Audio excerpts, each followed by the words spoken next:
speculation for a little while. I did not murder him.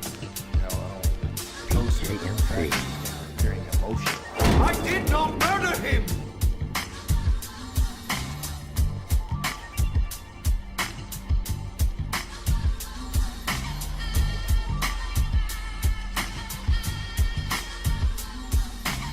That one's called anger. Ever simulate anger before?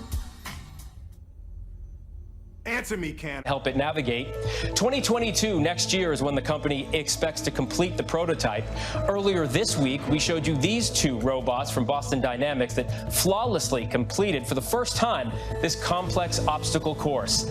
Musk says his humanoid robot could be able to pick up bolts and attach them to cars with a wrench, or go to the store for a grocery run. He says he expects this technology to have profound implications for the economy, those are his words, and could actually replace some workers. Good afternoon. A coroner has concluded the BBC Radio Newcastle presenter Lisa Shaw died after complications of the AstraZeneca COVID vaccination. Lisa, who was 44, died in May, 3 weeks after being given her first dose of the vaccine. Well, our news correspondent Mark Denton was at the inquest at Newcastle Civic Centre this morning and joins us now. Mark. Well, Jeff, the inquest heard that Lisa initially developed severe headaches at home. She was treated first in hospital in Durham, and she was then transferred to the Royal Victoria Infirmary in Newcastle, where she sadly died. Now, in her conclusion, the senior Newcastle coroner, Karen Dilks, said it was clearly established that Lisa's death was due to a vaccine-induced thrombotic cytopenia. That Lisa's death was due to a vaccine-induced thrombotic cytopenia. Now, that is a condition which leads to blood clots and swelling of the brain. The coroner said it was that Lisa's death was due to a vaccine-induced thrombotic cytopenia. Now, that is a condition which leads to blood clots and swelling of the brain. The coroner said it was... An Instagram model with more than 2 million followers is found murdered in Richmond. Tonight, police say they don't know, or don't rather have a motive, but the suspect is dead too. Our Grace White is following the case. Her name was Miss Mercedes Moore. At least that's what she goes by on Instagram, where she has more than 2 million followers.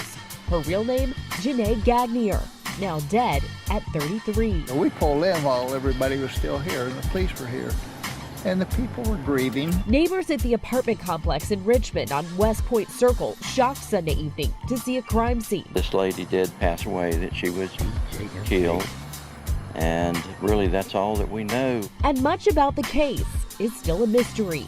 Richmond police are the lead. All they've said so far, they believe it was a murder-suicide. The medical examiner says she was strangled to death. Found with her was 34-year-old Kevin Accordo. The ME says he died by suicide from multiple sharp force trauma. Certainly we're going to be praying for her family. We know that it's a tragedy for the whole community. A tragedy where there's still no known motive. Police say her family told detectives there was no relationship between the two. But there was no forced entry. Investigators confirmed his address in Florida, leaving family and friends to wonder if she was stalked on social media. But when we asked, Richmond police told us it's all still under investigation. Grace White, KHOU 11 News. All right, from the turmoil of Afghanistan, let's now shift our attention to what is happening in the Palestinian territories, where tensions are once again high between the State of Israel and Gaza. Now, the Israeli Defense Forces reportedly have launched airstrikes and bombings on the Gaza Strip early this morning after Hamas-backed activists had held a nighttime vigil and protests along the Israeli border. The footage that's now been released by the Israeli Defense Force shows what appears to be massive airstrikes on what the Israelis are terming as a military compound in the Gaza Strip. And this has, of course, come after hundreds of Hamas-backed activists started a nighttime protest along the Israeli border.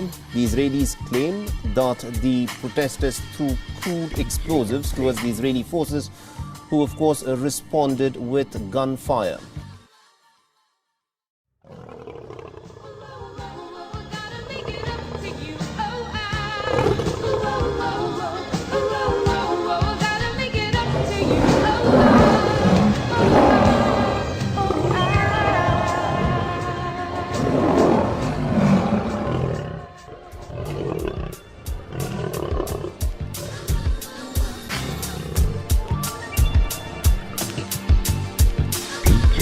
City.